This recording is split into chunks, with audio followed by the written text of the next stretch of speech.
মনের স্বাধীনতা এমনই শিরোনামে লিখছেন গোপাল দাস তার চিঠিতে। স্বাধীনতা চায় মন আজীবন, একটু ভালো থাকার লড়াই সারাক্ষণ। কেউ চায় বেশি, কেউ চায় কম, স্বপ্ন ইচ্ছা আকাঙ্ক্ষা হরেক রকম। মন চায় ডানা মেলে উড়ে যেতে, সব বাঁধন ছেড়ে উঠতে স্বাধীনতায় মেতে। প্রকৃতির সাথে মন মিলে মিশে যায়, স্বাধীনতায় পাখিদের ডাকে হৃদয় হারায়। কিছুতেই বসে না মন, মন উদাসীন, শান্ত শীতল বাতাসে গা মেলে দেয় মন।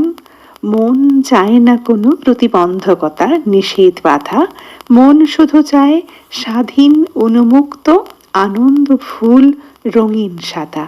চিঠি গোপাল দাসের লেখা, সিঙ্গুর জলাঘাটা, হুগলি থেকে। আসলে মনের স্বাধীনতা মানেই তো আমরা বুঝি যে নিজের মতো করে ভাবতে পারা, নিজের সত্যকে খুঁজে পাওয়া এবং নিজের জীবনকে নিজের মূল্যবোধ অনুযায়ী চালানো। সেটাই বোধহয় আমাদের মনের স্বাধীনতা। আর সেই স্বাধীনতা মন পেতে চায় প্রতিক্ষণ। রবীন্দ্রনাথ ঠাকুর তার একটি লেখায় এমন মনের স্বাধীনতাকে খুব বেশি গুরুত্ব দিয়েছিলেন। তার ধারণাই ছিল যে একটা মুক্ত মনই সত্যিকারের উন্নত সমাজ করে দিতে পারে। সুন্দর চিঠির জন্য অসংখ্য ধন্যবাদ। চিঠি লিখুন আবারও।